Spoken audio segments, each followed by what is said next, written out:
afternoon, and welcome to RCR Presents Real Discussions. I'm your host for today, Michelle Dosbert, and I'm super excited. I know I don't sound it, but I am. We are here. We're live. Good afternoon. Just a lot of things going on today, but first and foremost, thank you for listening and joining us today. I'm pretty excited about today's topic because it's about healthy relationships. I am down a guest today. Yes, unfortunately, Erica could not make it today. Some things are happening in her life that she had to address, so she's with us in spirit. I'm going to try to make sure I bring up some of the comments and some of her viewpoints throughout the conversation today. But I do have Nathalie. Hi, Nathalie. Hi, how are you? I'm well, thank you. Thank you for joining us. For those that are listening, Real Chicks Rock is all about the empowerment of women, and we do it through various different platforms and vehicles. Nathalie brought me a ball today. I'm squeezing a ball. And I didn't realize I was going to need it, so thank you, Nathalie. We do it through community service, mentoring, public speaking, our apparel line, the t-shirts. Thanks, guys. People are wanting me to resurrect that some more, so be on the lookout. We're coming out with a new design before the year is out for the t-shirts. And then we do it through the arts, which is this platform, which is media, which is why we're here today. So super excited about always having the opportunity to talk to you guys this way. So thanks for joining us. So today's topic is healthy relationships. Healthy. Nathalie, tell the people a little bit about yourself, because you've been here before. Yes, I have. Right? Twice before? Once before. So this is your second time, so welcome back. Thank you. So just give a little intro, a little bit about your who you are and what you do for a living, because I think the things that you share today will have credibility based on what you do. So Yes. tell them, Nathalie. Tell them. Hi. Good afternoon, everyone. And again, Michelle, I'm so happy to be here. And thank this you. is such a great platform, Thank and you. these discussions are so needed. Yes. So I'm Nathalie Ellis. I am a mental health therapist, a licensed professional counselor in the state of Georgia. I practice out of Decatur, Georgia.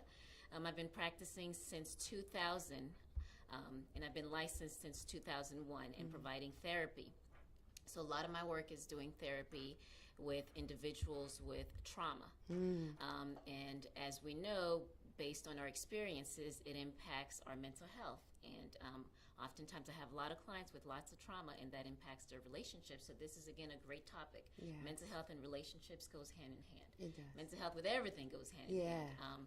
So this is great in talking about healthy relationships. So again, I'm a licensed professional counselor. I've been practicing almost close to, at this point, 18 years. I've had a private practice for the last 6 years. Been working with individuals as young as 3 to adults and couples as old as or as young as 70. So I've been doing this a very long time, and I see the benefits of getting therapy and having these discussions. And these are tough discussions, and it's hard because having to come sit on the chair or on the couch takes a lot of strength and vulnerability at the same time. So it's strength to come in and vulnerability to share all that stuff, Yes. but it's definitely worth it, and it does feel like a load off. So I'm glad we are having this Yes. discussion. Yes, let's talk about it. So there's a couple of different ways we can approach it. So I'm going to talk about it from the mental health perspective. And we've talked about mental health before on this platform, but it always bears repeating. I think for the essence of this conversation today, I don't think that the people that are listening are really struggling as we've talked about mental health before. I think it's just common everyday Yes. relationships that we just kind of want to talk about and deal with. And there's so many different dynamics, because we have the family, our mother, our father, our siblings, then we have our kids, and then we have people that we want to be intimate with or we're married with or partners, and then we have relationships at work, and there's so many different forms of relationships. Yeah. You are so right. And you know what? Another very important relationship that we often don't think about because it happens kind of afterwards, I guess, in some ways, is the relationship with ourselves. we never talk about We that. don't ever talk about that. We don't talk about that. And that becomes very important because a lot of us have a lot of bad relationships with ourselves or poor relationships with ourselves, which then in turn influences our. What's a relationship with bad others. relationship, Nathalie, with ourselves? What talk to me a little bit about that. I'm squeezing the ball. I'm stupid. I'm so ugly. Stupid. I I'm can never do ugly. anything right. Oh. I'm stupid, I'm ugly, I can't ever do anything right. No one loves me. Wow. Why am I here? Wow. Right? So Yeah. these messages we tell ourselves. Hmm. So we don't even need anybody to tell us these things. We're telling ourselves these messages, and that in turn influences our mental health. Yes. And also influences how we also interact with others. Right. With and others. The decisions that we make. I've also heard things like people will say, and I might have said it too a long time ago. I don't know what you see in me. Okay. Yes. Right? Yes. I don't know what you see in me. Why are you with me? Why are you talking to me? Yes. Why are we together? Like trying to like downplay or we dumb ourselves down. She said it. She said it. I didn't say it. We do. I didn't say it. We do in every way, you know, even in terms of our intellect, our weight. Oh, you look good in that dress. I can never wear that. I'm too fat. Whatever we say, the things that we say that we know is putting ourselves down. We put ourselves down and we dumb ourselves down. And yes, and that's if that's the relationship we have with ourselves, how do we expect it to be any different with other people? Awesome right? point. So that very first step in shifting or changing or creating healthy relationships, we must create it with ourselves too. Where do those voices come from, Nathalie? Why do we condemn ourselves typically? Is it based on previous relationships or experiences, or what happens typically? Sure. So of course there's the genetic piece of us growing up, you know, in terms of as babies, what we're born with genetically. So that influences our thinking and things of that sort. There's organic stuff going on too, but experiences. So we'll focus on primarily on experiences. Yes, and experiences do influences those messages that we hear, and that begins very early on. Very early on as a baby. The message a baby's getting when the baby's hungry is whether or not it's fed right away or it's not fed, whether or not it's picked up, it's held. The baby's receiving messages before they even have words. Nice. Okay. And so these messages then we internalize it and then externalize it at the same time. Okay. Right? Okay. And so there's unspoken messages that we receive as babies, and then it keeps going in our relationships. So like you mentioned, relationships with our moms, relationships with our dads, relationships with our family members. So all these relationships, and then relationships with our mates, with our intimate partners, and that just kind of feeds onto it. But again, the very first relationships are those with our parents. You know, and that again impacts a lot of those other relationships. So some of the things that are the messaging that's said when we're kids, when we're babies. Yes. Oh, you're so cute. Yes. You're beautiful. Those are important messages. I love you more than life itself. Right? Yeah, I mean harmless things. Harmless things, and we're ooh, gaga. Very important. Very important yes. to get that. And then the other side of that is you're ugly. You look just like your father. You act just like your father. You act just like your father. And I'm putting myself in the seat today. I'm gonna be Nathalie's patient today because I got some stuff that Nathalie can use for this conversation. You act just like your father. I don't know what your mom saw in your dad. Ooh, heavy. It happens. It happens. Don't know what happens in other cultures. I'm speaking from an African American Black situation, perhaps, right? So when things, sometimes when parents or loved ones, even our friends, can say these things. They say things like, "I don't know what you see in that guy. I don't know why you with her," or whatever the case may be. And so it infuses this negativity, right, in your psyche. Sure, and whatever it is that you're already coming in with. So obviously, again, from birth, messages are implanted in you. Positive or negative messages are already implanted, right? And so now as you start experiencing the world outside of your family, right, those messages are following you. They're still with you. They're still with you. And they could be reinforced depending on what's already been said. It could be reinforced by the world around you, or the new messages gets implanted in. How does one try to shake the messaging off? What is the first thing a person should do to kind of rid themselves of that? Yeah, the first thing that I would always suggest, and this is in my first session, towards the end of my first session with every client, and it doesn't matter how old or how young, and of course I have to speak in their terms, in their language, depending on how old they are. Self-awareness. Self-awareness is the key, and that takes practice because again, you know, when you've been living for a long time, you just tend to function and keep going and really not aware of all these components.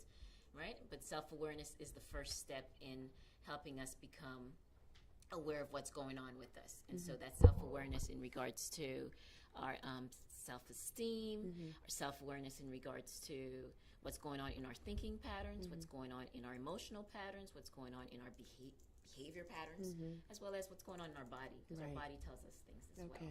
And so once we start becoming aware of all these different components, then we could say, oh, okay, I'm noticing I say I'm ugly.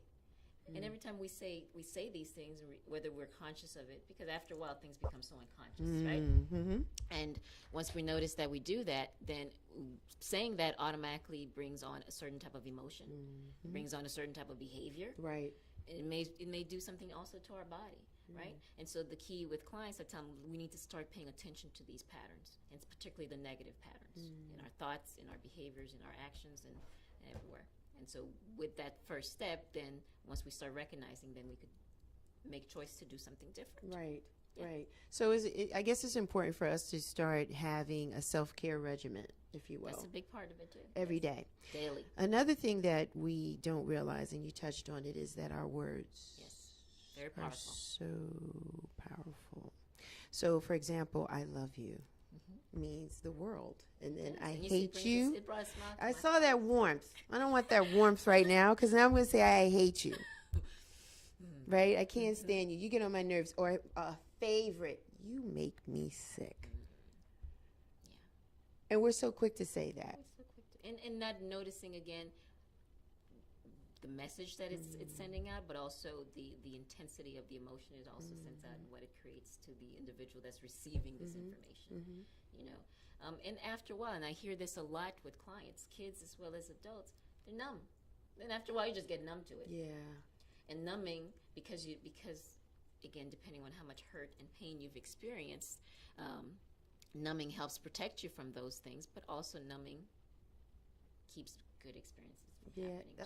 Say that again, Natalie, please. Numbing keeps positive experience and good experiences from happening, or keeps you from feeling those good things too. Because you're stagnant. Right.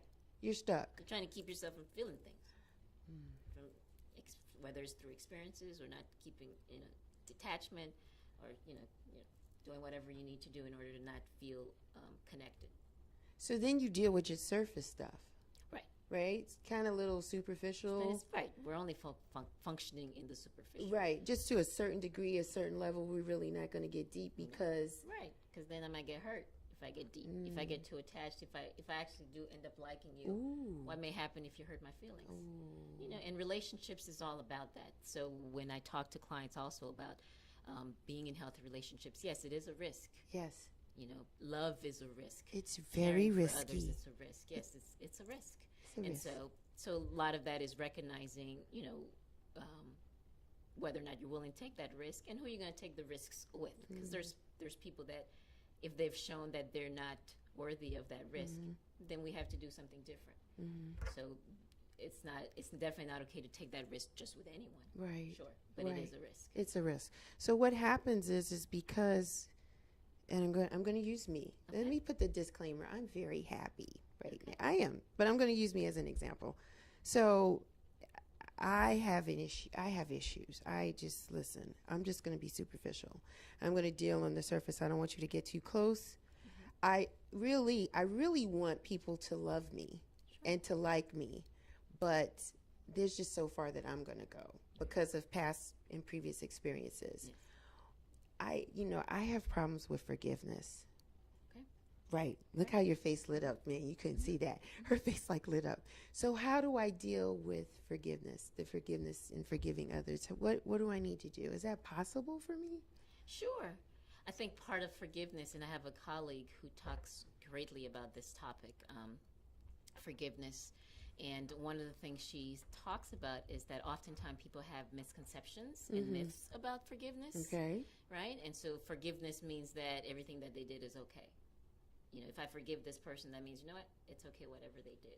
Whereas that's not the case. That's not the case. Forgiveness doesn't necessarily mean that you're buddy-buddy with that person. Okay. Okay. Forgiveness doesn't necessarily mean that you forget. Okay. Right? Okay. But I think because there's these misconceptions about forgiveness, then we're thinking that we shouldn't forgive.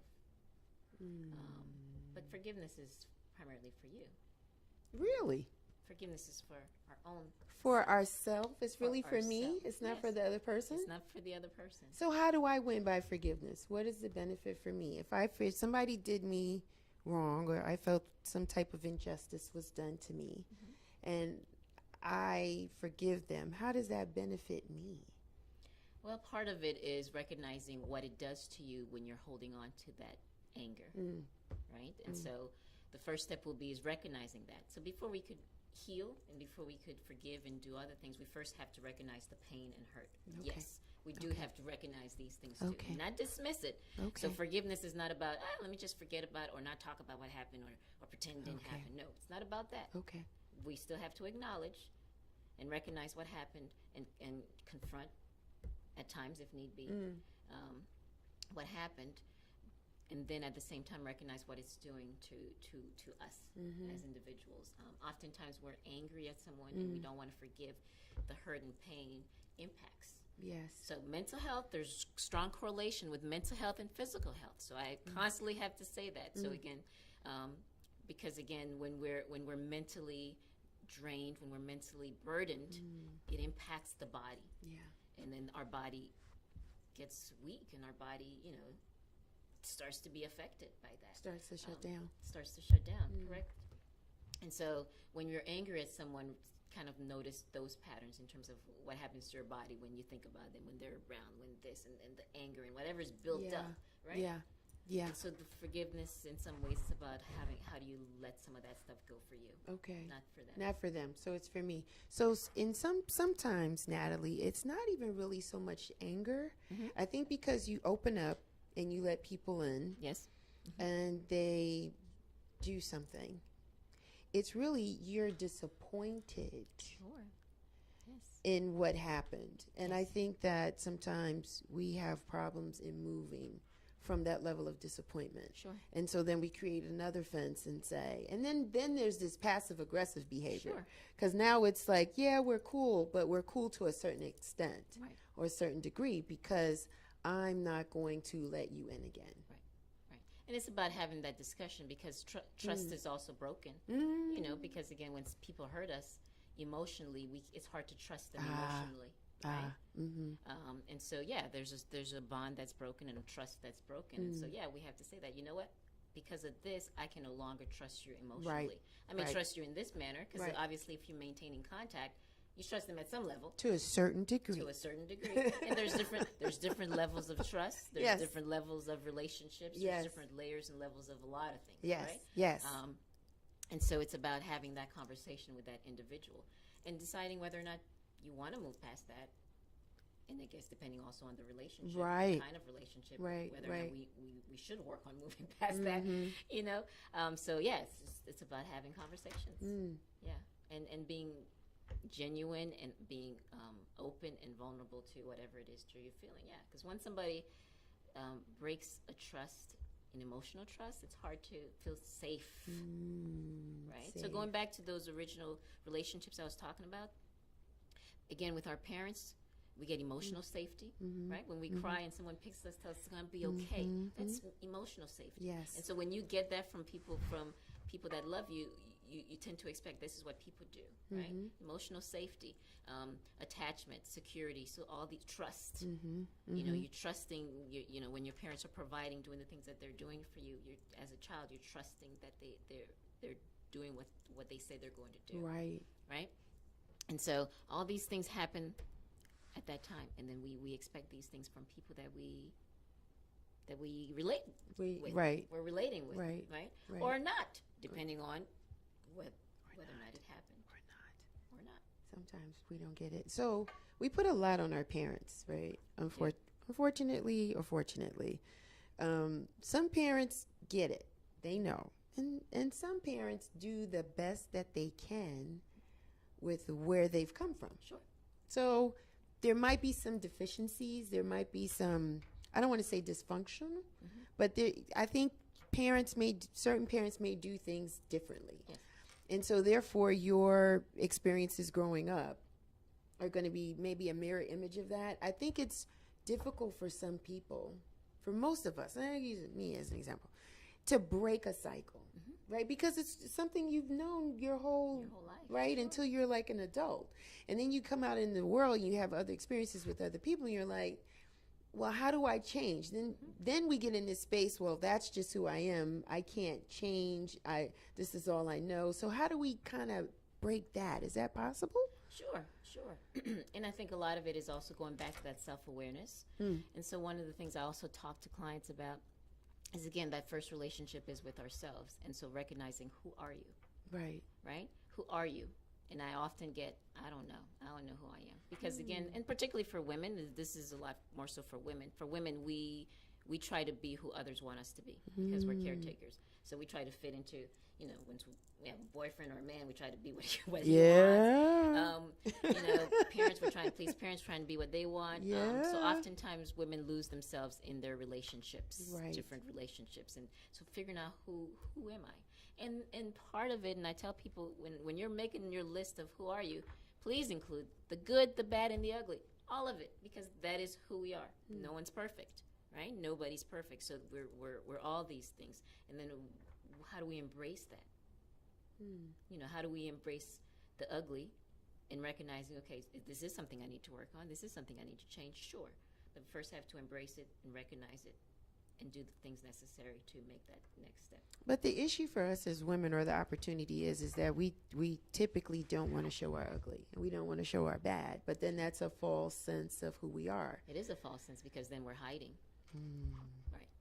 Because then we'll only also show just enough. Right. Or I have this, one time in my practice, I did the mirror challenge. I had women look at themselves in the mirror, and I have a lot of women who have a hard time looking at themselves in the mirror. Because again, if you know you're ugly, but if you also got issues with your ugly and you don't want people to see it, then you're hiding from yourself also. It's like you're just trying to, no, we don't need to deal with that. You're hiding, right? No. But and that creates its problem. That creates problem because let's say in relationships, or in particularly in intimate relationships, we want people to love us for us. We're having a hard time loving ourselves. I want Natalie, please say that again. Sure. Say that again. We want people to love us for us, but we have a hard time loving ourselves for who we are.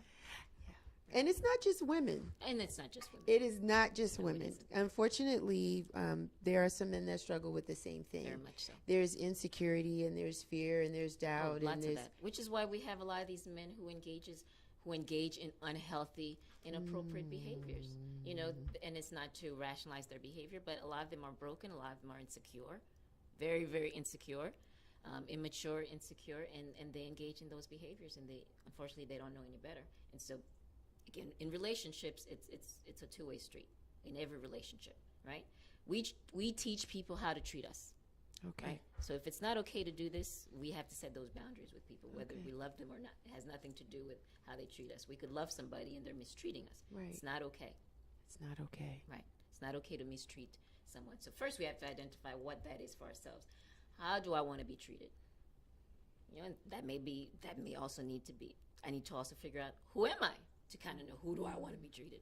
All that works together. Yeah. Right. And so we have to, with that client sitting in front of me, man or woman, we're having these type of conversations to figure that out. Not what anybody else wants you to be, not what society says, but who are you? Yeah, and a lot of times we don't know. And keeping it real, we don't figure that out, some of us, until late. Yes. I'm raising my hand for those that can't see me.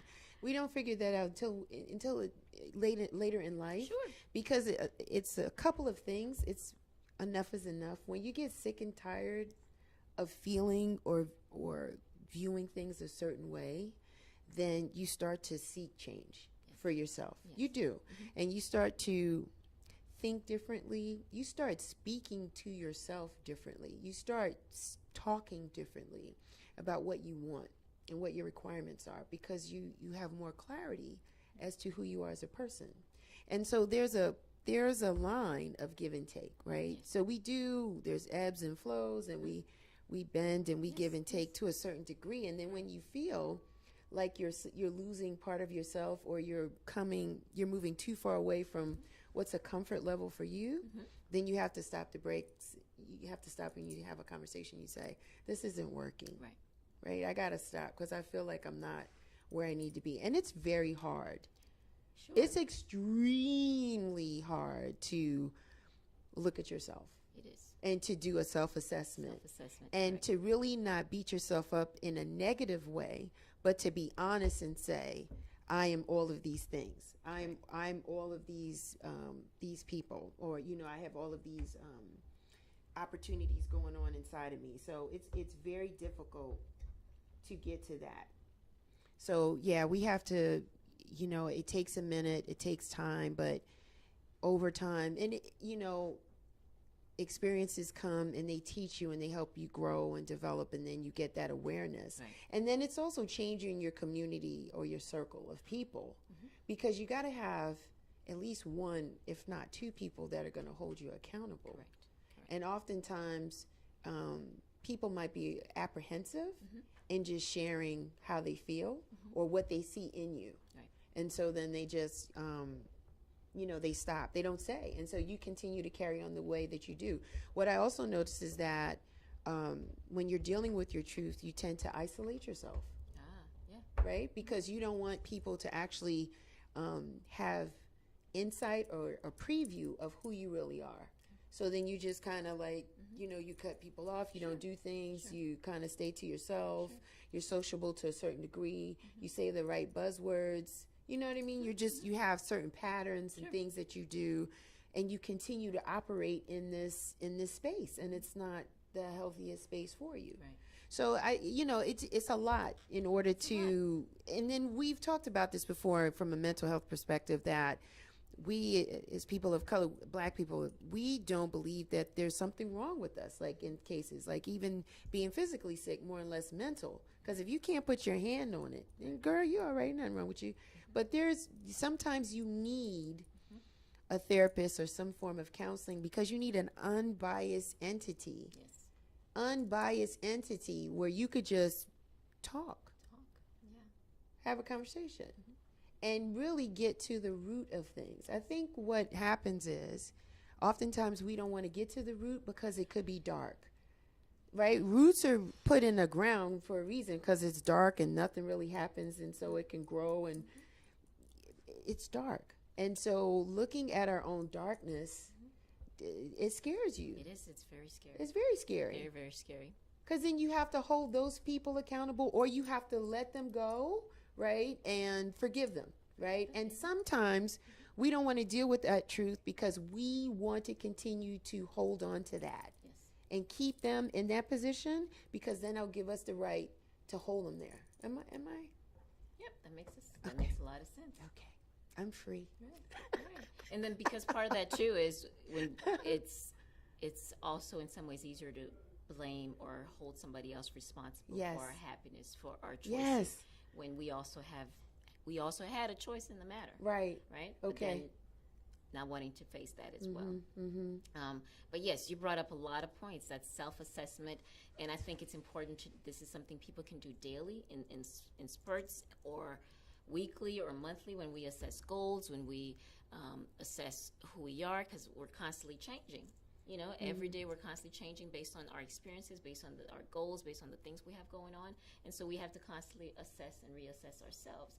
And in that, we have to also do that with our relationships too. And so one thing I tell couples is, there needs to be a talk at least once a week where it's, where are we at? What's going on? You check in. A check-in. You check in. You got to check in. And oftentimes the check-in happens when people are having arguments. Right.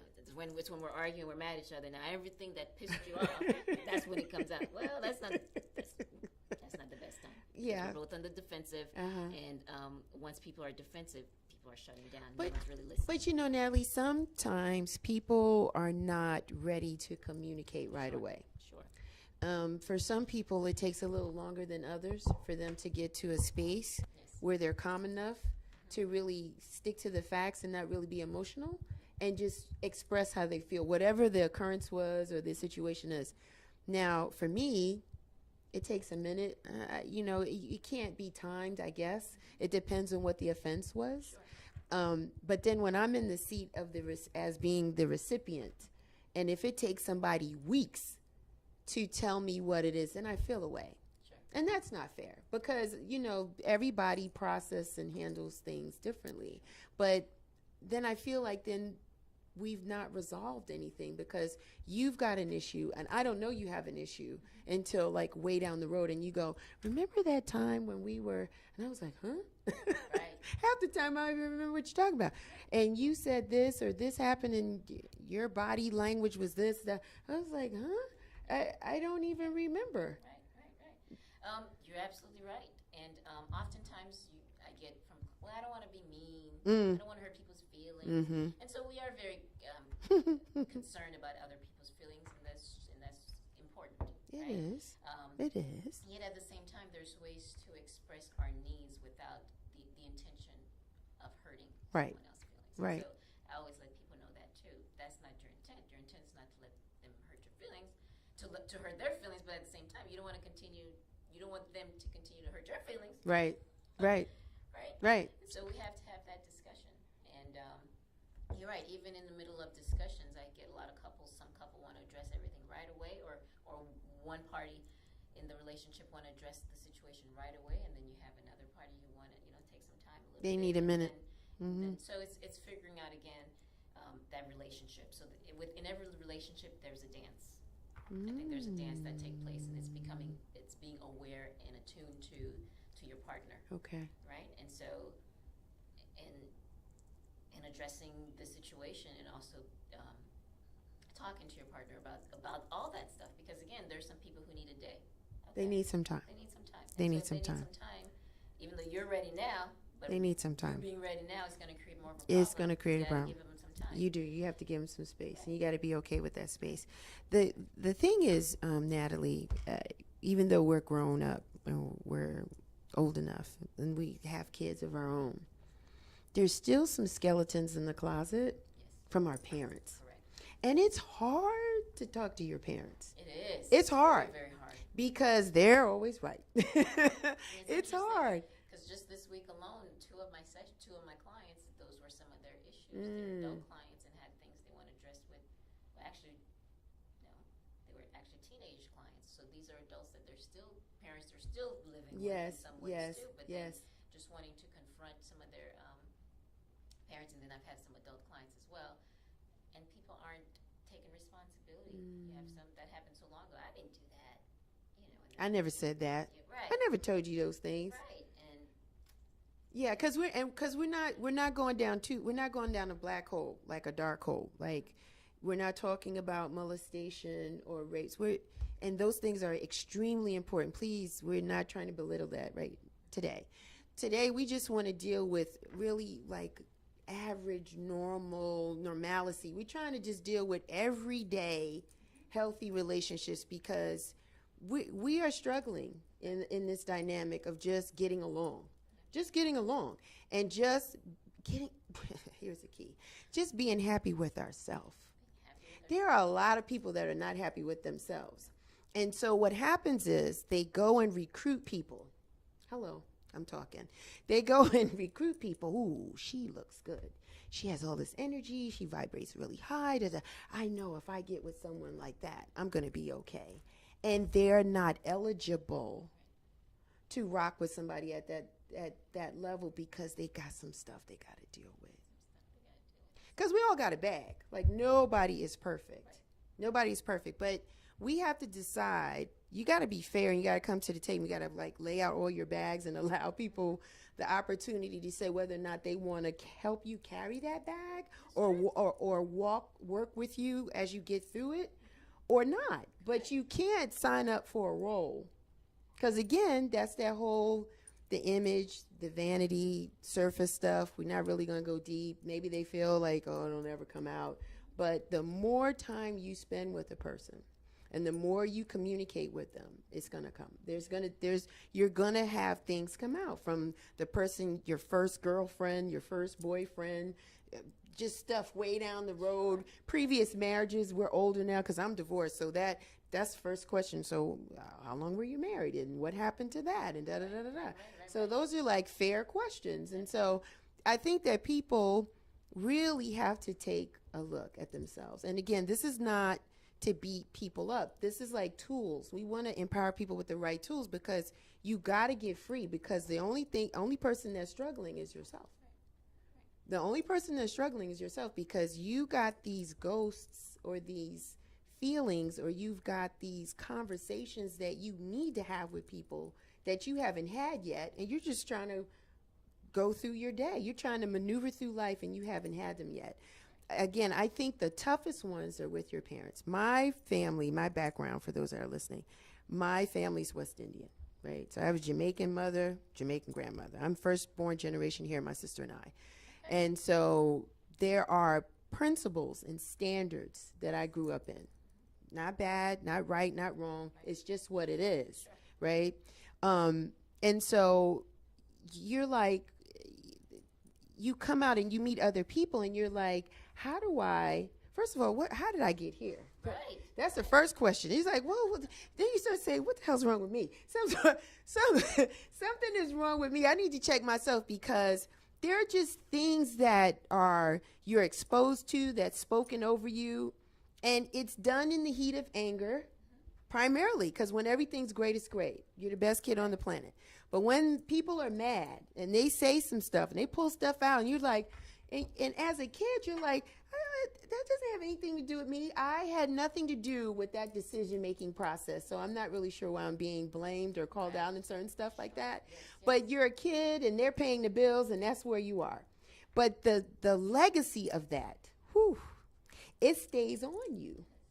And so then when you're out in this world, and as soon as someone throws you anything that's remotely attractive, or anything that appeases your spirit because you had a deficit in your soul or in your feelings or somewhere, now you're dealing with people you got no right to be dealing with, and you're looking for things that you have no business of looking for. And so I was a person that was, well, you say you love me, you're supposed to make me happy. I was on that craziness, like somebody was supposed to make me happy. Where did I get that from? This is a bunch of foolishness. Watching TV or something. I don't know. But over time, here's the point. So over time, you realize you are responsible for your own happiness. Yes. Nobody gives that to you. Nobody can take it away.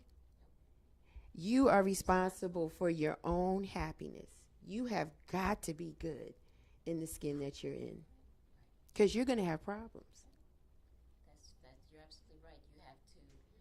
You're responsible for your own happiness. Now, people that we bring around us enhances that. Okay. Sure, we want to invite people in our lives that's going to enhance our happiness. Right. And but however, we are responsible for our soul happiness. Correct. And it's interesting again. You in regards to intimate relationships. Yes. Because we're looking for people to fill different voids that yes. And thinking that they're going to fit this. Yes. That's a lot of responsibility. Huge. And I've had this discussion with other colleagues in that this notion of romantic love or romantic intimacy, it's somewhat of a new concept. Is it really? You kind of think about it.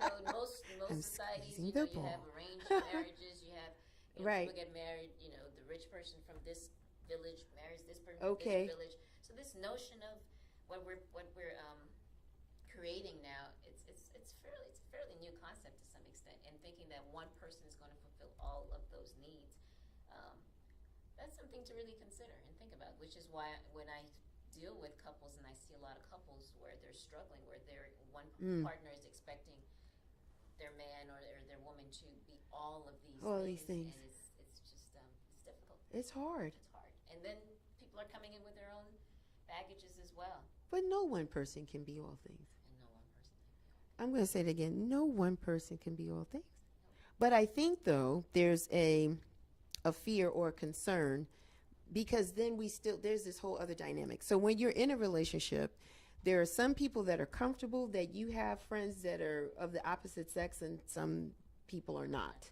So then when you're in a relationship, sometimes it feels like all roads have to lead towards you because people that are involved in your circle, they're not comfortable with that, right? So then you're like, well, then you stop calling or talking to certain friends because you want the person that you're seeing to feel comfortable. And so everything is kind of like, you know what I mean? It's in this space. And again, it all goes back to insecurity, and then trust, and then previous experiences, because you got it in your head that certain things are going to happen. So it's a lot of different. It's a lot. You know, I have one client. She says, "We have to do a lot of talking, huh?" I'm like, yeah, because at the end of every discussion we have, says, sounds like you and him need a conversation. You have a conversation. Sounds like you and him need to have a conversation. You got to talk. My God, we got to do a lot. You got to talk. Because if it poses a problem in your mind, then more likely it's a problem. And the only way to resolve it is to have the conversation, to talk about it and figure out what we're going to do. So even this simple thing of, you know, some people are okay with their mate having friends the opposite sex, and some people aren't. So Yes. you have to have a discussion. What is that really going to look like? Because again, it could impact you. Right. If it's about letting go of people that's been your friends, Friends for a how do long you do time. that? How do you do that? And is this gonna, you know, how does this impact Yes. me, and how will it Right. impact the relationship? And you know, so these are all the things. And one thing I do talk about it with couples is it's really important to identify what you are expecting from a mate.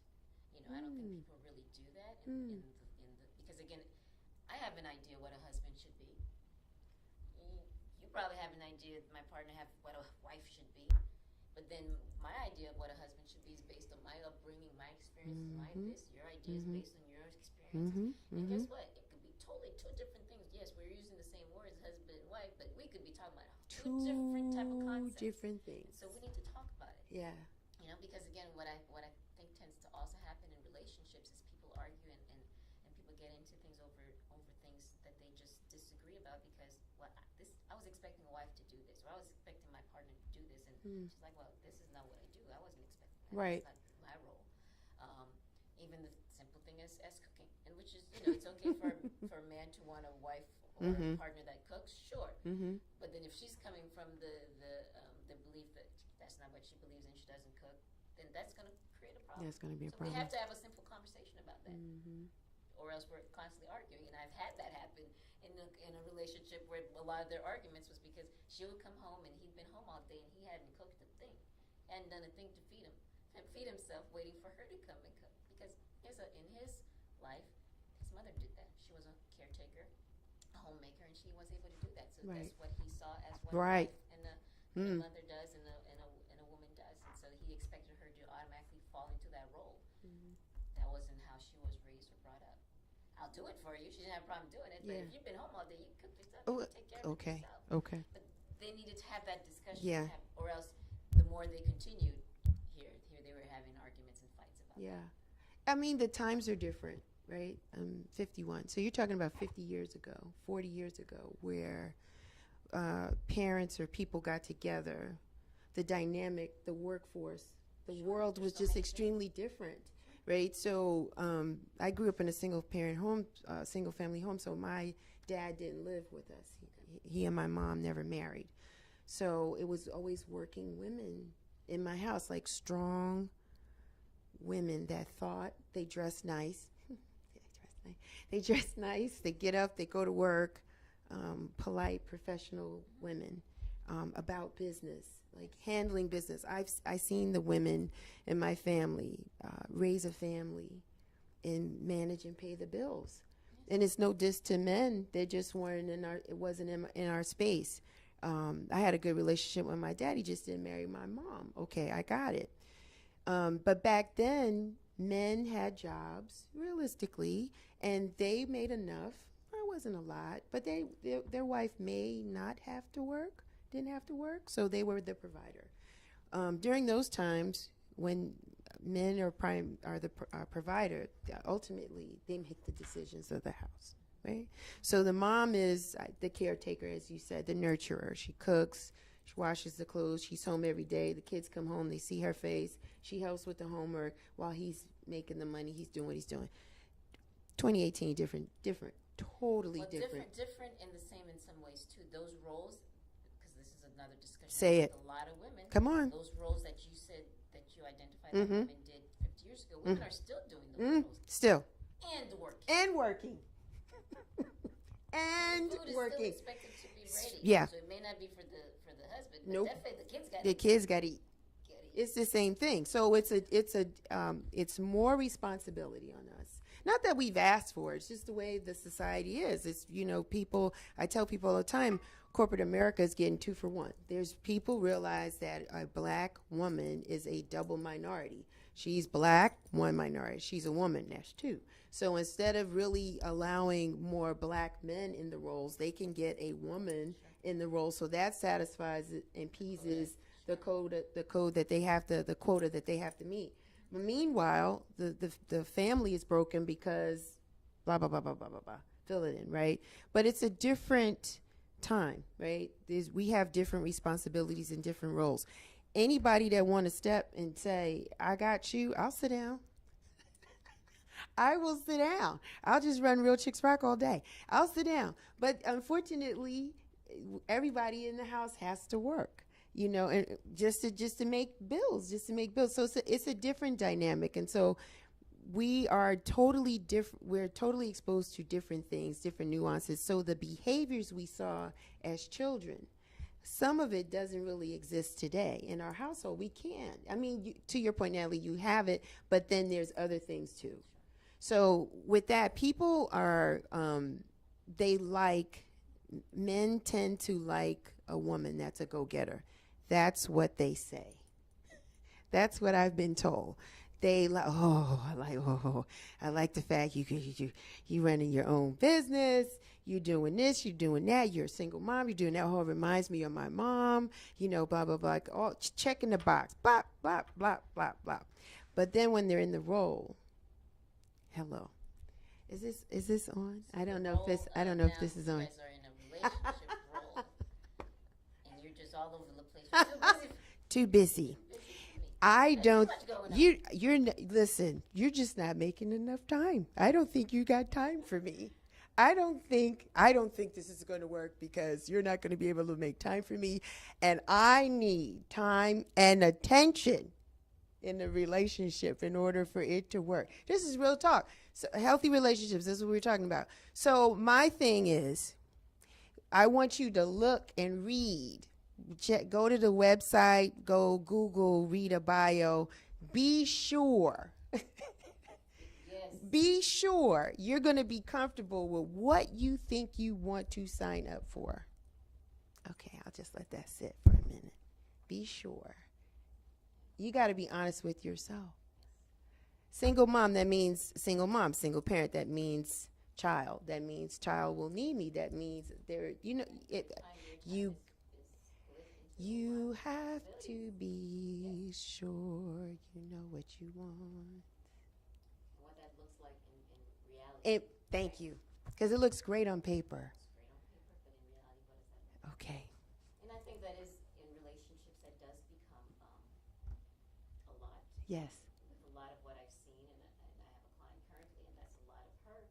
She's a nurse. Mm. A lot of the women are in positions where they're working, they have their own homes, they have all these things, and they're constantly on the go. Mm-hmm. They're involved in things. They're trying to create businesses. And still, I think the other thing too, and still also when they get into relationships, they're trying to also accommodate their partner. Yes. Yes. But then how much can you do? How much is enough? How much accommodating can you do? I don't know. But Conversations. it becomes a conversation. Conversations are needed. Natalie, are the needs for girls different than boys when it comes to healthy relationships? I think the foundational things are the same. I mean, we live in a culture where, and it's a culture, societal expectations, cultural expectations, so we can't deny, just like there's needs for blacks and whites different. Yeah, there's some basic things that's the same, but we have to look at the culture and how society views girls, women, versus how society views men and boys. So then, yes, there does become a different type of conversation outside of the basic things. Everyone should be treated with respect. Mm-hmm. Everyone should be treated with honor and respect. And it's not okay to put people down. It's not okay for people to put you down. It doesn't matter who it is, boy or girl. Right, So right. there's certain things that's basic. However, men are not necessarily objectified. Women are. Women are objectified. So then when we talk about relationships, so I have a 16-year-old son. Mm-hmm. And when he talks about girls and he describes girls, so how he does that based on everything he sees, Okay. that's put out there, Okay. then that conversation with him has to be different. But that conversation with him has to be different in terms of, okay, what are you looking for when you're looking for a young lady? Mm-hmm. So yes, so it's different yet the same territory. Or it's the same yet different based on boys and girls. Do you think that the peer pressure starts to happen a little bit in just being in a relationship, right? Yes. Right? It does happen. How early does it happen? Typically, what, 12, 11, or? I would say so. Definitely middle school. Yeah. And definitely by ninth grade, it's definitely strong. And so I Yeah. remember my son again saying, "Mom, I'm the only one who hasn't had a girlfriend yet." And by then he was already in ninth grade, right? And so yeah, in his mind, him and his friends were having the conversations about girlfriends. They were having the conversation about sex. In and ninth grade. Oh yeah. Yeah, in yeah, ninth, yeah, in yeah. ninth grade. Yeah, yeah. And so. I can't even act surprised. Yeah. You know, and again, me as Yeah, a yeah. counselor and also as a mom, it's a different world. Yeah. But, you know, keeping a poker face is really important because I want to hear what you have to say. You know, and so I can't be.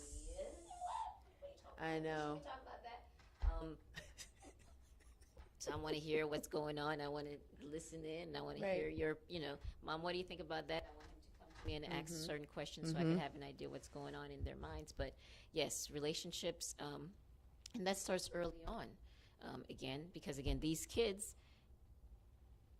their first relationships are their parents and whomever is going on, whatever's going on in their lives and whomever's in their lives. And so, yes, when they meet these boys at school, then it mirrors, if there's a dad that's not there or that's not consistent, or if there's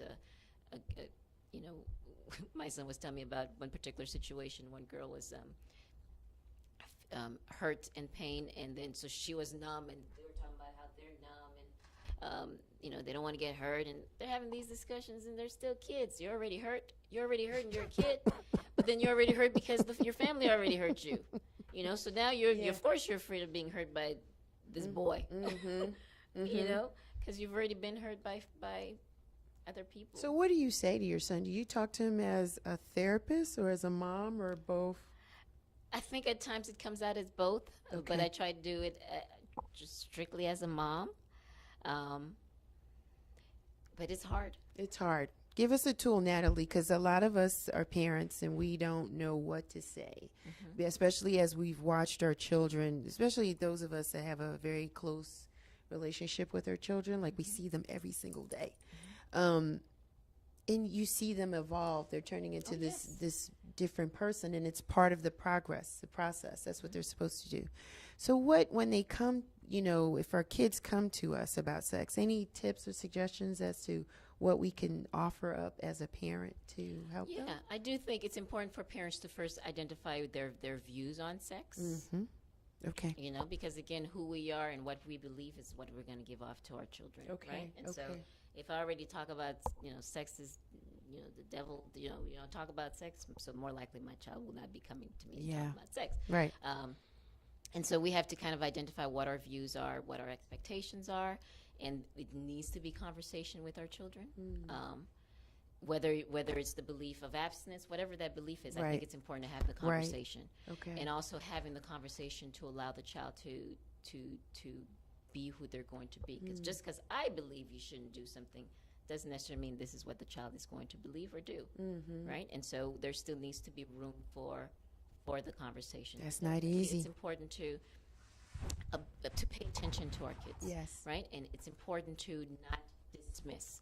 The other thing you mentioned, I'm Haitian originally, so I'm from Haiti, right? And then so going back to the Caribbean culture, and it seems like a lot of cultures, in a lot of cultures, kids are dismissed. Yes. You're seen and not heard. Nobody wants to hear what you got to say. Nobody want to hear why you crying. Go to your do room. Something, I need it done. I don't Don't wanna hear come out till I nothing call else, you. right? And so in most cultures, children do not have a voice. Yes.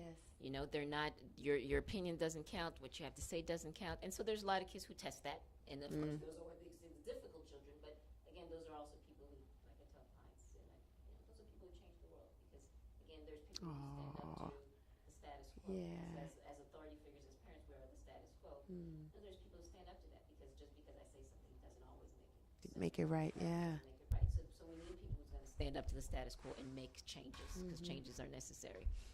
Right, but overall, we do need our kids to be compliant and know that there's consequences for non-compliance as well, right? And so, yes, with our children, we need to be able to listen to the things they have to say. So we want to engage them, not dismiss, but engage them in conversation, turn towards them. So oftentimes when kids are trying to talk to us, if we're, I don't have time. I'm busy. I'm doing this, or I got so much other thing. Guess what? After a while, they stop asking. They stop. They stop asking. They stop conversing because kids are paying attention to us just as much as we're paying attention to them. Yes. And so it's important to be open with them and allow them to come talk and listen to the things. And definitely your values, enforce your values, but also give them the opportunity to talk about what's going on with them. Because again, they're influenced by so much out there, and we need to hear. And we need to help them problem solve. So the other thing that happens too is when we're constantly making decisions for the kids, they don't learn how to problem solve. Critical thinking. Right? And so, you know, I have a 16-year-old, like I said. Yes, at 15 he got his learners. At 16 he's driving. Because again, those are some tools in order to function and become more independent and self-sufficient. Yes. And so those are tools that my parents did for me, and those are things that I think is important for him. Yes, it's scary. It's like, oh my God, I gotta let you go. But again, these are the times to learn some of those tools and skills because again, I can't wait till you're 18 going off to college to learn critical thinking, to learn how to do things by yourself. It's hard. It's hard. So these are some things, you know, as parents, yes, it's about, again, conversation, knowing your child as well, because every child is different. Every child is different. Some children, you could give them some leeway. Some of them, they need a little bit more structure. But structure within still room to be creative. Right, because their creativity is important. But again, the main thing I would say as parents is we need to move towards our children, turn towards them and engage them, not dismiss. You know, when they're saying things like they have something to say, we don't want to say, oh, it's no big deal. Oh, it's nothing. Oh, you're just a kid. What you stressed about? Kids have a lot of things to be stressed about. Yeah, they do. Kids have a lot of things, whether it's just being stressed about their parent who's stressed. They do, because a lot of them worry about their parents. That is true. That is true. Yes. And so, and whatever it is they're feeling, it counts, and we need to validate that. Yeah, it's a lot. You said a lot there, Nathalie. It's a lot. For some of us, we're breaking cycles. Yes. Right? Because a lot of the information, even though we look like law-abiding citizens, there are still some holes, some pockets in our soul just because of what we saw growing up, what we were exposed to, what we were told, what was spoken over us. And so now we're an adult, we're parents, we have to instill certain things in our children. Right. It's a huge responsibility. It is. They don't come with instructions. We're trying to break cycles. We're trying to take the good that we got from our parents, put it in our kids, still give them an opportunity to be themselves within limits. Then the whole platform, the whole world has changed because it's different. Yes. So I look at my son as gold because when he is 16 and if he's wearing a hoodie, please fill in the blank, right? Correct. Right. So there are and my son loves hoodies. And so you know, interestingly enough, in the conversation with him is because he loves hoodies, and I embrace, again, because it's authenticity as well, right? But then when we go to a corner store or the certain stores, I tell them your hoodie's on. Mm-hmm. Okay, there's messages that come with that. You need to be aware of that. Right. So you got to take the hoodie off. Yeah. In those circumstances. It's just different things that we have to account for with our kids now than we did when we were growing up, and so these are some of the things as well that we have to factor in and be cognizant of. In just raising our children, and again promoting an environment where relationships can be healthy, because what we pour into them, they're going to put it into the people that they date, their friendships, And then hopefully when they get married or they have a life partner, or whatever the case may be, a situation may be. So we want to try to give them what they need so that they could be successful in that area in their life. Yes. Because nobody wants to wait until they're as old as me to to figure this stuff out, you know. And I'm making jokes of it because there are milestones in my life that I can tell you when certain things, certain coats I dropped off. Like I stopped wearing certain things. So like today, I'm not carrying anybody else's stuff. I'm not. I'm not doing it. So if you got a problem with yourself, I think you go do what you can. I'll support you. I'll help you. But an older me years ago would have taken on the responsibility and trying to help you get what you, and then that wasn't the best thing for me. I'm not saying that's a wrong practice. I'm just saying that wasn't the best thing for me. That wasn't good for my self-care. Right. And one thing I tell people, it's being nice is great, and it's important to be nice. It's important to be caring. It's important to be these things. But like everything else in regards to self-awareness is recognizing how much we're taking on, because we have to learn to set boundaries, right? When you're constantly caring for this here and caring for this here and caring for this, guess what? You're neglecting yourself, potentially, right? So if you're doing this, sure, you could do that, but pay attention to what's going on with you too. So we create a balance. There is a balance, right? But then when you're constantly taking on, and not feeding your soul or feeding yourself, then you're burdened. And here you are with the issues or whatever's going on with yourself, and the other individuals never learn to do the things that they need to do as well, because you become a handicap.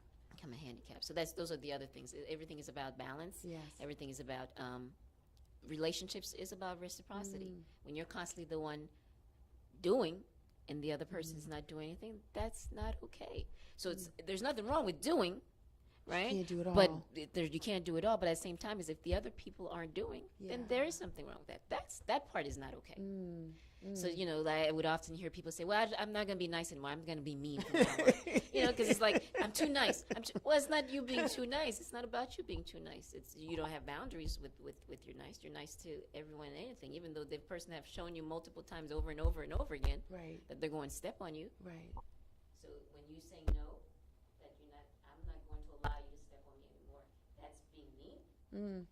No. You have to set boundaries. You can still be nice, but then when you notice people are stepping on you, it's not okay. You don't have to do that for them anymore. It's not okay. Natalie's voice goes up.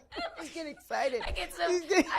She's like, no, it's not okay. Right. But sometimes, Natalie, sometimes it's the decisions, it's life that, because I don't think that people wake up and say, I'm just going to be a clown. I'm going to be a jerk today. No. I just think that life throws people certain curveballs, or they make decisions with the best intent, and then the outcome is not where they wanted it to be. And so they're trying to find their way through those decisions, right? Through what life has been throwing them. And for some, it's difficult to still see the glass half full when you're having to deal with some life choices, right?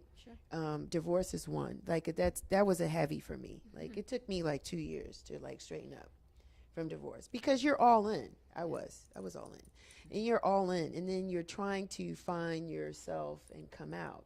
Right? And rebuild and repurpose and redefine, because there's certain things that you're just not going to do anymore. You're not eligible. You're not qualified. You're just not going to take on that role. So you're in a different space. And then you're a mom. You got kids or whatever the case may be. So sometimes it's life, because, again, with the whole disappointment, I trust you, I took this vow. And for whatever happened, it didn't work out. So then you have to get to a space that you can trust again, to love again, respect again, just to even be open. It's difficult. It is difficult. It's and not it's a easy. Loss. Any breakup is a loss. So loss is not just the death of someone, which is an ultimate loss, but breakups and divorce is a loss. So you have to grieve, go through the grieving process. I hate that. I hate that. And there's steps to the grief. I hate that. Denial. I hate that. I don't even like that word, grieve. My best friend was like, Michelle, you have to grieve. I don't like that, because there's no time for how long the grieving process is going to take. That's what I don't like about it. And I understand now that you have to go through it. And believe it or not, it makes you a better person when you do that. When you get through that, you're actually breathing and feeling better about the whole situation, like whatever it was and whatever. But oftentimes I didn't want to. I didn't want to deal. You didn't want to deal. I didn't want to deal. Right. I'm on the couch today, Natalie. I didn't want to deal. You didn't want to deal. And I wanted to take all of that energy, all of that focus, and put it in something else. Right. Not necessarily another person when I was younger, but maybe perhaps because you just channel and just be like, I'm not even going to deal with the grieving process of the breakup of someone. Or you just somebody come your way, okay, you just kind of pivot and move in that direction. But as you get older, you realize, being or channeling to be with someone else is not the best thing, at least for me. But I took all of those feelings, and I just put it somewhere else. Maybe not even really dealt with it. And you didn't. You didn't deal with it. Because again, imagine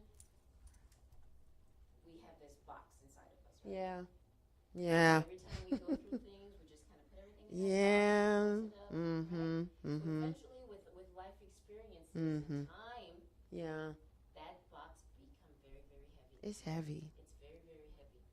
Mm. And the thing is, when it's heavy like that, it does now take a toll on your body, takes a toll on a lot. Mentally. And then the other thing, what happens to every so often when it's triggered, the box opens. Oh my gosh. And you're trying to bring everything back in the box again, right? And that's a lot of work. And again, we're avoiders because again, it's too painful. It's painful. The healing, yes. And I have to say, and I tell clients this, it's going to feel worse before it feels better because you actually have to go through the box. Oh my God. Go through the box, but guess what? It's in your own box. You're trying, you're doing the things you do through the box to determine what stuff you're going to really let go of, what stuff you might need to put away for a little bit, what stuff you're going to process, all that stuff. But then at the end of it all, it's like spring cleaning. Yeah. It just feels better. It does.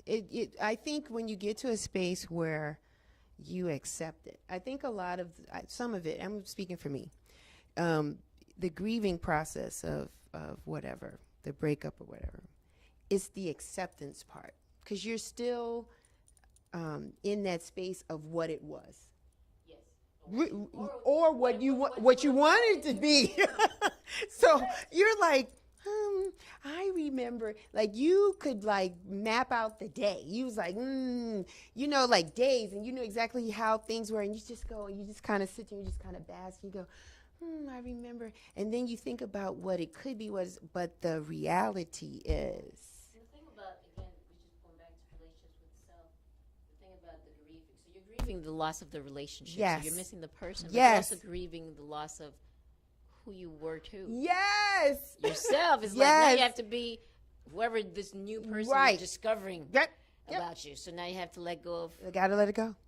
Whatever was. I had separation. I had problems with separation. Somebody told me because you're a long termer. Like I don't know if I'm a lifer. Like because when you get with you want to be forever, just be like close the door, throw away the key. I don't have to go through an interviewing process with anybody else ever again. We're good. So when it's over, you're like, I have this. You gotta. So somebody says you just have problems. Like I go, I guess. And, I struggle. I deal with it privately. So, social media is not the answer in dealing with don't put your feelings on social media. At least I choose not to. But it hits you. Some days you're good. Some moments in the day you're fine. Then it hits you. Then you go through you get sad. Then you get angry. And then you go, what the? Then you got a couple of. And all of that is the grieving. All of that is part of the grieving process. Right. But then anniversaries bring up stuff, certain days, certain holidays. I don't like holidays. Birthdays. Birthdays. I don't like different things bring it all up again. It brings it all up again. But when you get to a space where you, again, the self-care part. This was it. The self-care part where you say, I deserve better. I want better. I deserve better. I got it. Then you wake up and then you begin to have closure. Good for you. So now it's also shifting the relationship with yourself. right? Because you now feel you deserve better. Deserve Right? better. Because there's a lot of us who don't do the self-care because Right. we're not taking care of ourselves. We're Yeah. taking care of others, but now you're changing that relationship with I you, am. right? It's incredible. I deserve better. Yeah. And I deserve time to take care of me. Because guess what? When we're good, when we're taking care of ourselves, other people are also good. But when we're not in a good space, other people aren't in a good space either. Yeah. You know? Because it manifests in our actions and our behaviors. It's tough. It's tough. It's tough. It's so I guess the answer is the key to a lot of this is, at least for us, it's same thing I always say when you're on the plane.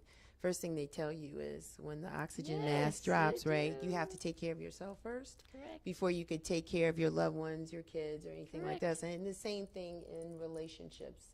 Just in order to have the healthy relationships, you have to take care of yourself first. You have to identify really who you are and what your needs are. Definitely. And then you have to instill the practice, and it's daily. It's a daily It's practice. a daily thing. For some people, it may be more frequent throughout the course of the day, but it's a daily It's a thing. daily practice. And your needs can change as the day changes. Sure.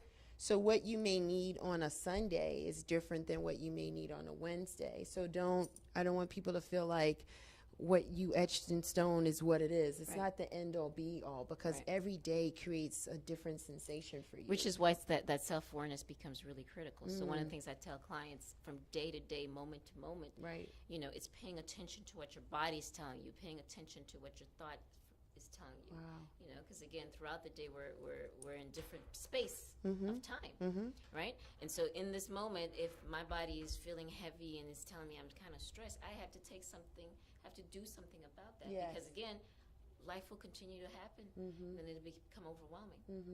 Right? So yes, you're absolutely right. Throughout the day, every day, different parts of the day or the week, however often, paying attention to what you need in order to be your best self. Because when you're your best self, whatever comes, you could better tackle it. Right? But when we're not our best self, it's hard to tackle It's it. hard. I use the example of like a swimmer. You know, the waves is constantly, life is kind of like waves, right? There's constant waves. When you're already going in the water and you're not a good swimmer, right? And so when the waves come, you're constantly feeling as if you're drowning, right? But what we tend to do is we're trying to focus on, okay, how are we going to escape that wave, or, you know, looking out for the next wave so that we could, rather than focusing on being a better swimmer, just focus on what you could do, which Right. is just be a better Best swimmer. Be a better you. Just be a better you. When you're a better you and the wave comes or life happens, you're better able to manage it because you're being your best, you're at your best. But when you're focusing on so much of these other distractions, you're not well. You're not your best. So when the thing come at you, first you're already here.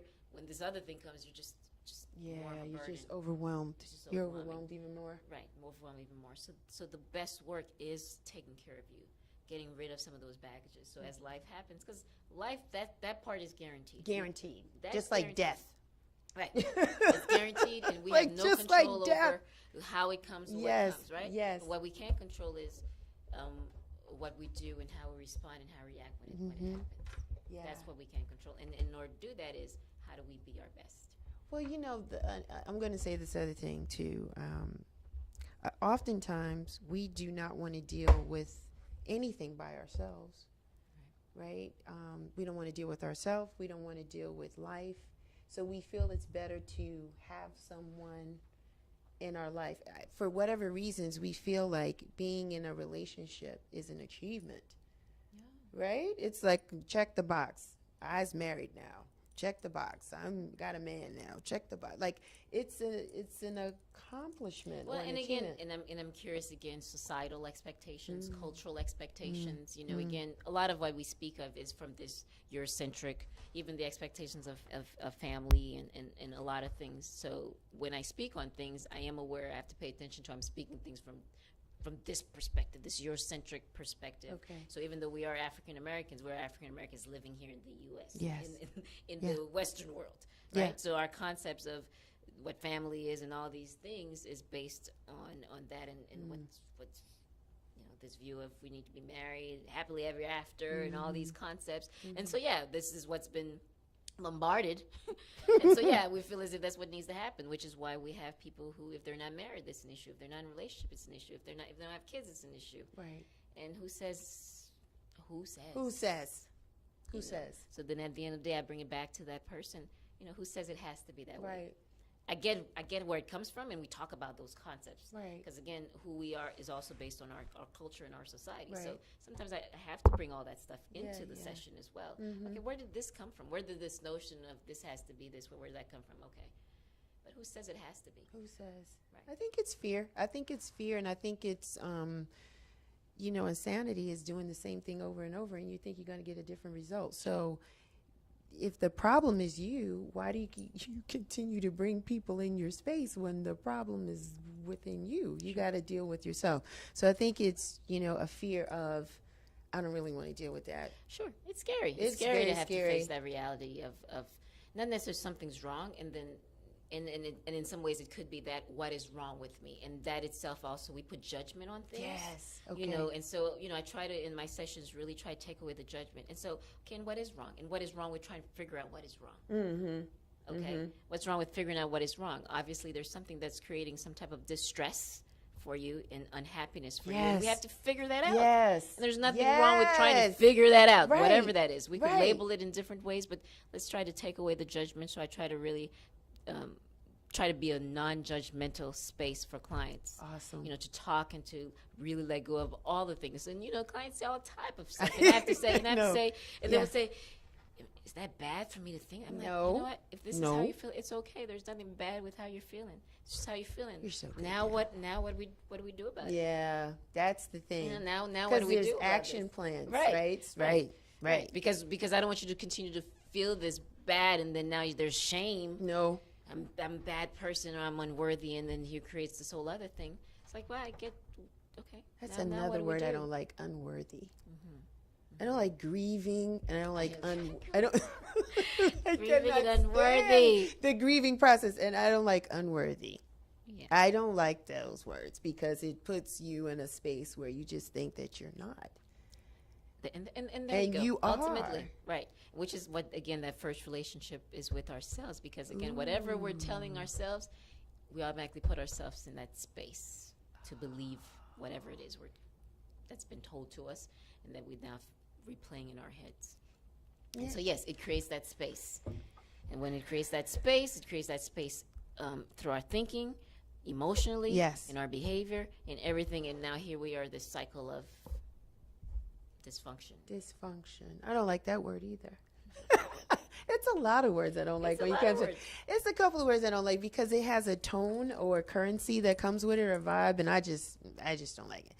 So Nathalie, here's the hard part because we talked about it early on in the conversation, but when do we go and get help? When do we get? Because we just don't go and we don't talk. We don't get counseling. We don't go see a therapist. We don't even know. Like, I ain't doing that. People are like, nothing wrong with me. I'll be all right. Well, and I guess, again, I think for people, it's really paying attention to you, and you know yourself best, right? Again, oftentimes when people start to feel overwhelmed, one thing, most of the time when clients come, it's because they're here. They're here in terms of there's no more room for anything else. They're feeling as if there's no more room, whether it's emotionally, they're low in their feelings, depression, and again, with suicide, it was Suicide Awareness Month last month, but again, people who are often take their own life, in those moments, they're feeling as if they have no other options. They're just overwhelmed with whatever. Yes. And so, when that starts to happen, it's important to seek help. Because, again, who we are is also based on our perspective. So you might feel as if there's no other option, and then here you talk to somebody, and somebody gives you this whole new way of seeing things. Whole new way of seeing things. Yes. Right? Which is what therapy could do. Therapy could do so much for individuals and just be a space for people to talk without judgment, to feel safe and talk. And so that itself takes a load off. A lot of people are saying, I've never said that to anybody before. I've never said that to anyone. Yes. The worst part about whatever was going, I've never said that.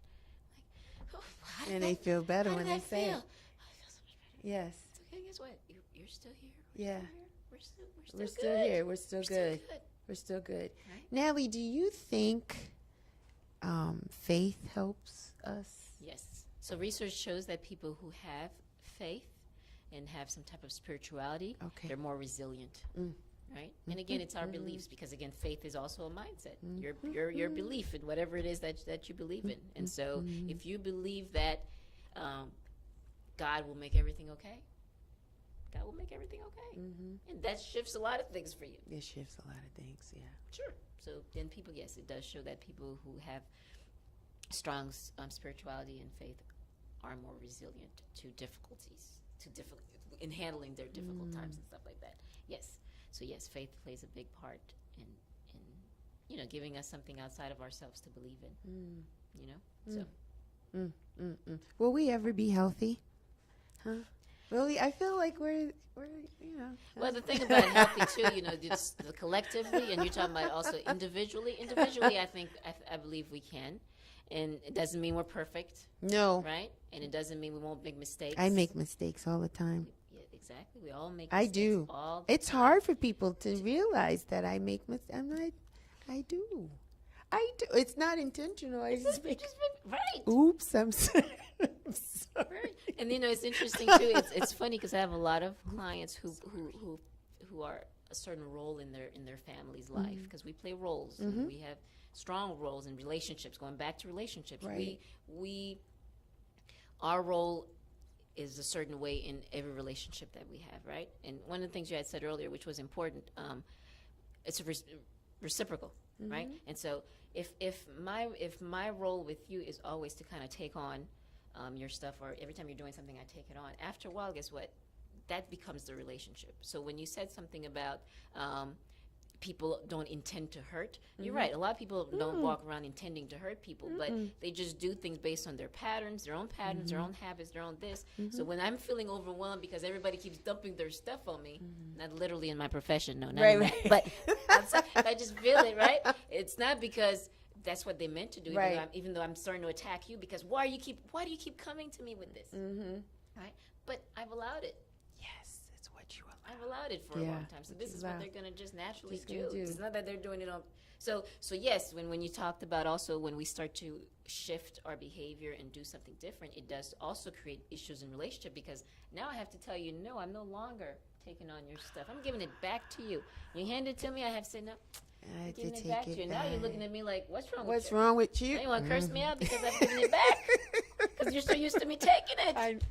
No, I'm giving it back. Right? And so that creates issues in the relationship. It's a shift. I'm learning to just say no. And then people, what? No. What? No, I can't do it. Can't do it. It's right. You and got so, to. It's part of my self-care. Because I realize I can't do it all. And I'm not supposed to do it all. You're not supposed to do it all. And people have to be okay with that. I am. You have to be okay with that. I'm okay with that. And the first person who has to be okay with that is you. Is me. If you're okay I'm with okay that, with that. and then now you teach other people to be okay with They got to be okay. It's not I don't love you. No, I don't like you. It has nothing to do has with love. Nothing to do with nothing to do with love. Because there's plenty of people who love people and hurt them. So love, and then there's plenty of people who love people and disrespect them. There's, we could love people, and doesn't mean we don't do things to disappoint, to hurt. So, and again, I think that's the other thing too that's associated with that too. People that love us do disappoint us. They do say things, and it's about having conversations to make amends, to mend the relationship. Because sometimes it may be intentional, it may not be intentional, but the only way to know is we have to talk about it. We have to figure out what the issue was. So yes, communication is a really important part of relationship, even the toughest conversations. And one of the biggest things that I tell clients in terms of when I notice they have a hard time communicating, because again, once I start talking, you might get defensive. It may come off all wrong. All type of things happen, and here we are still stuck in the same situation. So that's verbal communication. Right. I talk a lot about written communication. Yes. Because again, sometimes when you're having a hard time expressing it verbally, or you don't have a hard time expressing it verbally, but the person gets offended before you even get the second word out, maybe we need to communicate written. and seeing how that goes, because the key is the thing needs to come out, and then once it's out, now we could have some other conversation. Right. And so it's figuring out other ways of communicating and teaching communication skills as well, because people communicate, but sometimes it's all wrong. Yes. By cursing, by this, it's just all wrong. Yeah. And so learning how to communicate and learning how to listen effectively, because a big say. piece of communication in relationships is also how to listen. Do you have to remember what you said too? A lot of times people don't remember what they said. Because especially when we're saying things out of anger and frustration and out of our emotion. Right. Right? And so a lot of times we are very emotional, and so we do and act and say things on our emotion. And so at that time, I don't want to say people shouldn't hold us accountable for that, because we have to pay attention to ourselves too, and know we are emotional, and this may not be a good time to communicate. Yes. Right? Yes. But again, on both parts, we say things when we're mad. We say things that we shouldn't say, and it's not necessarily that it was meant to be that way, or there's so much things built up, and so we have to take a step back and hold ourselves accountable and take responsibility, but then also recognize, okay, what are other ways of communicating, and to say the same thing, to say what the things I need to say, but what other ways we could say that. And that's a skill. It is. That's a skill, because oftentimes people's like, well, I'm just honest. I just say what's on my mind. That's great. It's great to be honest and say what's on your mind, But then if you're offensive, then that's good. That's not good. Then whatever you said is not heard. You want to say what's on your mind and also be heard. Being heard is the other piece of communication, right? If you tell me something, you want to know that I've heard it and that I listened. Right. So that's the two-way piece of that communication too. So you want to be heard when you're saying something that you feel is important. You want to make sure the person got it. Well, if you're cursing them out the whole time or saying it in a certain way, then they're not gonna get it. So we have to figure out another way for you to communicate that. What about being direct? People they're scared of people that are too direct. People are scared of people. Why? Why? Because again, honesty. Not everybody's ready for that. Not everybody's ready for honesty. I'm sighing. And being upfront. And so again, it's about, and you have to know the people we're communicating with, because everybody's different. Some people you need to, like we talk about in a skill in conflict resolution. You talk about the sandwich. Yes. Before when you're about to communicate a negative thing, you first give a compliment. Yes. Say something positive. Then you get to the meaty, when you go to the directness. Then you get to the directness, and then you end with something positive. And so I have to talk to people about that a lot, and we have to practice that. Well, maybe you could say it this way. You want to start off with the strength, because again, if in relationships, oftentimes we are communicating, we are arguing, and it's usually fussing and nagging. And we don't often, so the other piece with relationships too that's important is we don't often praise, we don't often, not award, but praise, say good things. Compliment. Encourage. There you go. Support. Empower, encourage. Inspire. Our partners. Motivate. Right. All great words. Just that you did something wrong, but I'll tell you about it. Yeah. But all the times you did something right, I didn't. You didn't say. Right? And so that's in all relationships. Yes. And with children, parent-child relationships, that's also very, very very important. Right? Because again, when we're empowered, when someone had said, oh, you look very beautiful today. Or whatever the compliment was. Oh, by the way, honey, I love it when you did this for me. However, during that time, let's do this. Or however way the thing needs to be. But first, it's recognizing the good things that they did do. When you've recognized that, then and they see that you recognize that, then it softens. It does. It softens the heart. It softens the ears. It does. Right, and then they could hear the next thing that needs to be said, if needs to be said, but I'd like for you to work on this, because I love it when you do that. You do that so well. Right. Maybe we could work on this. Learning to agree to disagree. Yes, that's a great one. Yeah, you have to learn to agree to disagree. Definitely. I've had, I guess, disagreements and never raised my voice. We didn't raise our voice. We just didn't see the same.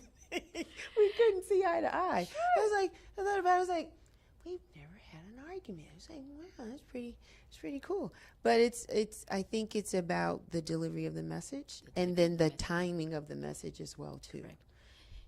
There's these two researchers, Gottmans, John and Julie Gottman. They're a couple, and they've done a lot of research on relationships, in particular intimate couples relationships, right? And one of the things that they talk about in terms of a strong precursor for divorce is people, when they're arguing, they're very intense and emotional and passionate when they're arguing. Right. Because at that point, not just they feel it all over the body, and the level of distress becomes too much. Mm-hmm. Right.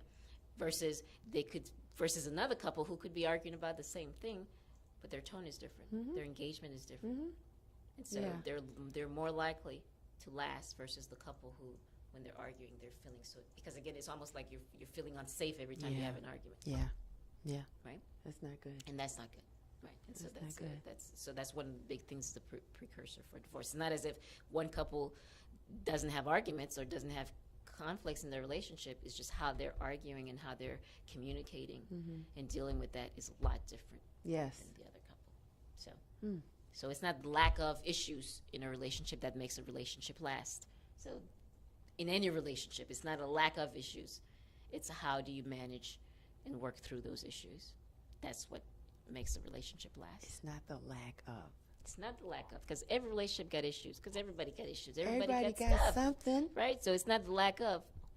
It's how it's handled you and get how through it. it's how we get through it. That's the What? thing. Then there's people that just quit, like runners. What about that? Well, again, if that's the pattern, because Runners. things get really, really hard, right? Or things, and not just things get hard. For example, I have a client when she's very used to numbing, and she's been numbing for a very long time since she was a kid. Whenever things become very uncomfortable for her, she shuts down. She dissociates herself. She gets out of herself and doesn't want to feel the discomfort, right? Mm-hmm. And so that makes it very difficult to build relationships like that. Yes. Right? So people run because they're uncomfortable. And so it's about talking about that. You're uncomfortable. That's why you're running. And it's okay. It's okay to be uncomfortable. And how do you sit with that discomfort? And so a lot of things, again, within therapy and healing, which makes it very difficult, which makes it hard. But again, in the long run, once you get over that, it's so much better. Yes, we have to sit with that discomfort. We have to sit with that healing. We got to sit with all of painful. that. The pain, the hurt, because you're carrying it everywhere. You're carrying it anyway. Whether you're carrying it in a box inside your body, whether you're carrying it in the box somewhere in there, and just it comes out whenever you're triggered, or whether you intent. And so this is the other thing: being intentional and mindful in caring for yourself, in taking care of yourself, in loving yourself, being intentional and mindful in it. So the healing process becomes an intentional and mindful purpose. Wow. Yes, because it's going to hurt.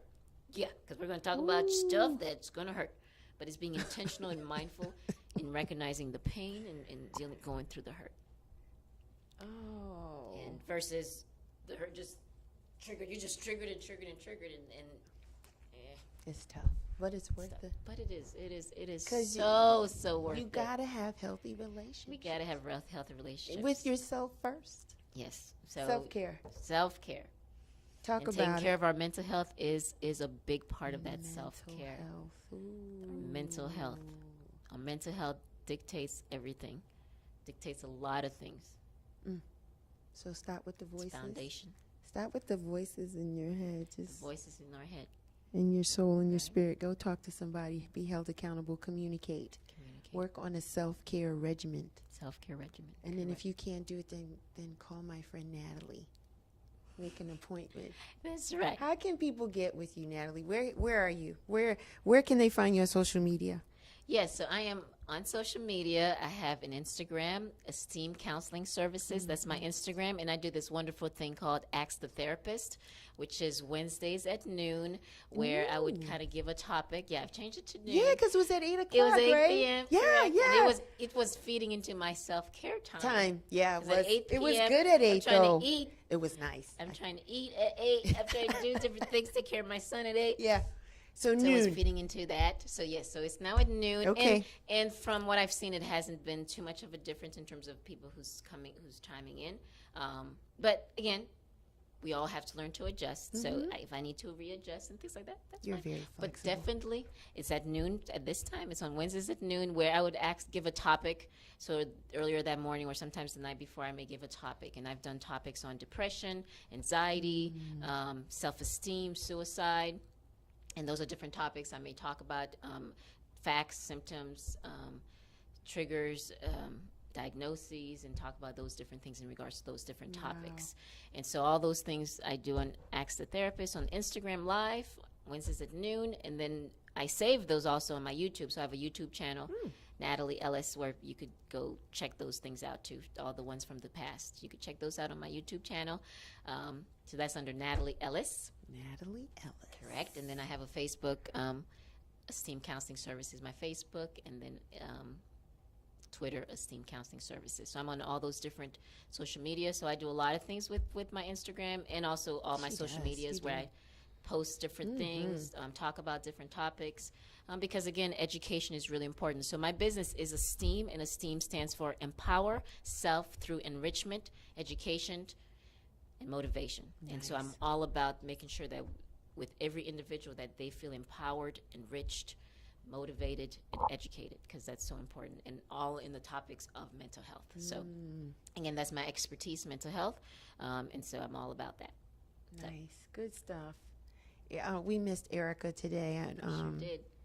I know everything's going to be okay. She's got some things that she's working on, but I did read her blog for the week. I'm on her newsletter. Yes, I read what my guests do. Yay.